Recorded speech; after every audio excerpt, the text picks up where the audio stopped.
بسم اللہ الرحمن الرحیم۔ بیرسٹر گوہر اور آرمی چیف کی ملاقات کا دعویٰ کیا، جس کی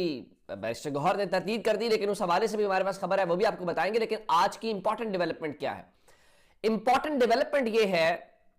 کہ کہیں نہ کہیں بات چیت ان سب چیزوں کے نتائج لوگ کہتے ہیں کہ ہوگا کیا۔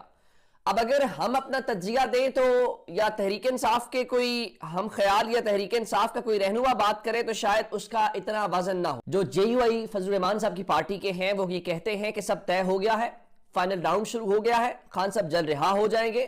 اور جب ان سے اینکر نے پوچھا 2-3 مہینے، تو ان کا شاید اس سے بھی جلدی، اور ان کے مطابق کمیشن بھی بن جائے گا، سیاسی قیدی بھی رہا ہو جائیں گے، اور اگلے 2-4 دنوں کے اندر اس کے نتائج آنا شروع ہو جائیں گے۔ اور یہ باتیں اب تک حکومت کو بھی نہیں پتا،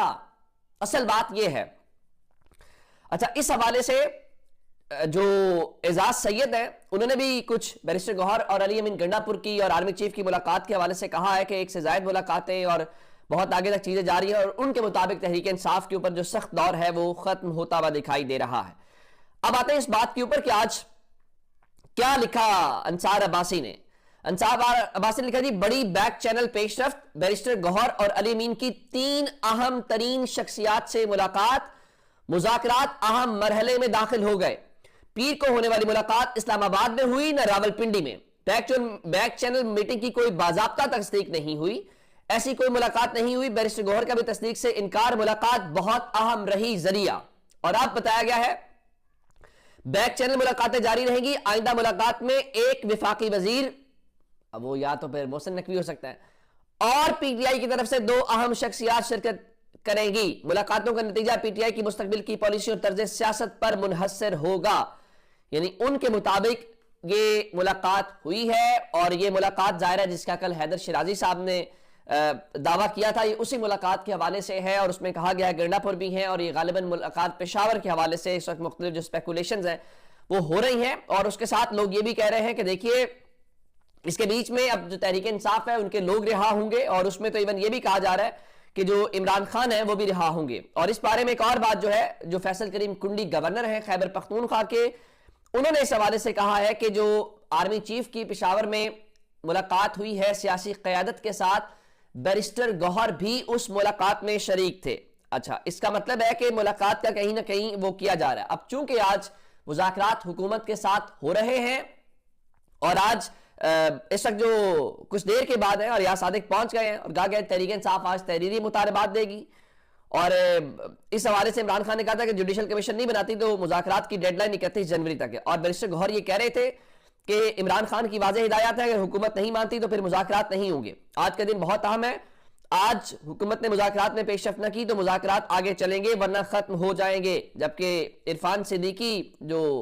ان کے سینیٹر ہیں وہ کہہ رہے ہیں جی ٹھیک ہے 31 جنوری سے بھی ڈیڈ لائن آگے جا سکتی ہے۔ تو کچھ ایسا ضرور ہے، حکومت شاید اپنی فیس سیونگ کے لیے اب ان مذاکرات میں الجھی ہوئی ہے کہ کہیں ایسا نہ ہو کہ یہ سب طے پا جائے اور ہم پھر یہ بھی نہ کہہ سکیں دیکھیں ہمارے ساتھ تو کوئی کسی نے بات ہی نہیں کی، اور یہ اور وہ۔ اچھا، اب میں نے آپ کو بتایا تھا کہ سپریم کورٹ میں آج 16 تاریخ کو 26ویں آئینی ترمیم کے حوالے سے اور آرٹیکل 191A کے حوالے سے بڑی اہم پیش رفت ہے۔ اب ہوا یہ کہ انہوں نے رات کو اس بینچ میں ایک ایسی تبدیلی کر دی، اب اس کو سازش کہنا چاہیے، اس کو بلنڈر کہنا چاہیے، یا اس کے اندر ایک، کیونکہ کل 17 تاریخ ہے اور کل ججز کی اپوائنٹمنٹ کے لیے جوڈیشل کمیشن کا اجلاس بھی ہے، تو یا اس چیز کو ڈیفر کیا گیا ہے۔ ہوا یہ کہ اس بینچ میں پہلے جسٹس عرفان سعادت جو ہے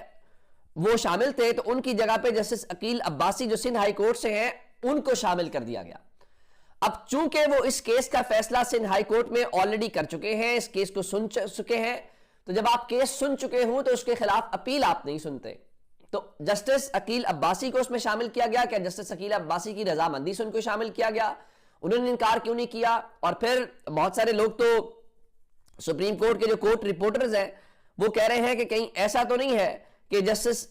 یحییٰ افریدی نے اور جسٹس امین الدین خان کے ساتھ مل کر جسٹس منصور علی شاہ صاحب کا جو رستہ ہے وہ روک دیا۔ لیکن آج کی سماعت میں پھر کیا ہوا؟ ظاہر ہے ایک ٹیکنیکل فلا تھا، اور یہ ٹیکنیکل فلا جو ہے وہ ہوتے ہوئے اس کیس کو پروسیڈ نہیں کیا جا سکتا۔ تو جسٹس منصور علی شاہ صاحب کیا پیچھے ہٹ گئے؟ نہیں، بالکل بھی نہیں۔ انہوں نے سب سے پہلے کہا کہ کیس جو پہلا بینچ ہے اس کے سامنے مقرر کیا جائے، اور انہوں نے پھر اس سوال کو دہرایا کہ ہم نے جائزہ لینا ہے کہ آرٹیکل 191(a) کے تحت کیا ریگولر بینچز سے اختیار سماعت لیا جا سکتا ہے، یعنی وہ اس سوال کے اوپر قائم ہے۔ اور اس کے ساتھ ہی اب یہ جو کیس ہے جب عدالت کے سامنے آج آیا تو جسٹس منصور نے خود کہا کہ جناب جسٹس ثقیل عباسی جو ہیں سندھ ہائی کورٹ میں اس کیس کا فیصلہ کر چکے ہیں، آج کیس نہیں چل سکتا، کیس کو چلانے کے لیے نیا بینچ بنانا پڑے گا اور اس کیس کو پیر کے لیے سماعت کے لیے ہم مقرر کر رہے ہیں۔ اب اس حوالے سے ایک اور بات ہوگی، سپریم کورٹ دفتر سے غلطی ہو گئی ہے، اب یہ غلطی ہوئی ہے یا اس کو کہا جائے اس کے بعد جب یہ ساری بات ہوئی ان کا کسی بینچ کے سامنے کیس فکس نہیں ہوا جس نے 16 جنوری کو کیس سنا تھا یا سننا تھا، تو ایڈیشنل اٹارنی جنرل عامر رحمان بولے ان کا جی تھوڑا ہمیں وقت دے دیں، یعنی حکومت جو ہے وہ اس کیس کے اوپر وقت مانگتی دکھائی دی۔ تو جسٹس عائشہ ملک نے کہا کہ پہلے پیر تو آ لینے دیں پھر دیکھتے ہیں، جس کا مطلب یہ ہوا کہ عدالت بالکل بھی اس چیز سے پیچھے ہٹتی ہوئی دکھائی نہیں دے رہی، اور عدالت نے کہا ہے کہ وہ 3 رکنی بینچ جس میں جسٹس منصور علی شاہ صاحب ہیں، جس میں جسٹس عائشہ ملک ہیں اور جسٹس عرفان سعادت ہیں، جو اوریجنل بینچ ہے اس کو آپ جو ہے وہ اس کے سامنے مقرر کریں، اور یہ معاملہ اب اس حوالے سے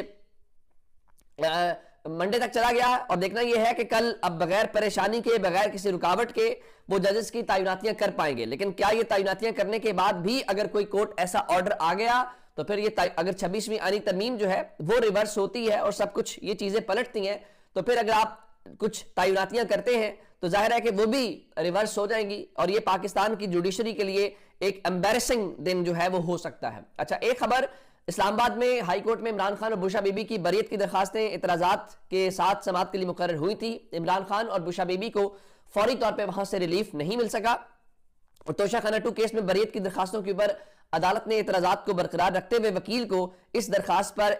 جو اعتراضات ہیں ان کو دور کرنے کی ہدایت کی ہے، اور جسٹس میاں گل حسن اورنگزیب صاحب نے سماعت کی۔ بیرسٹر سلمان صفدر اور دیگر خالد یوسف چوہے صاحب اور دیگر جو ان کی لیگل ٹیم ہے وہ آج اس میں پیش ہوئے ہیں۔ اچھا، ادھر توشہ خانہ 2 کیس کا چونکہ ٹرائل بھی چل رہا ہے، تو آج عمران خان کے جو سابق سیکرٹری ہیں بریگیڈیئر محمد احمد، وہ اور ان کے سابق جو ڈپٹی ملٹری سیکرٹری ہیں کرنل ریحان، آج وہ عمران خان کے خلاف بطور گواہ پیش ہوں گے اور انہوں نے گواہی دینی ہے، اور وہاں پہ بتایا گیا ہے کہ عمران خان کے اہل خانہ بھی پہنچے ہیں اور بیرسٹر گوہر بھی اڈیالہ جیل پہنچے ہیں، تو اطلاعات یہ ہے کہ ان کی ملاقات بھی آج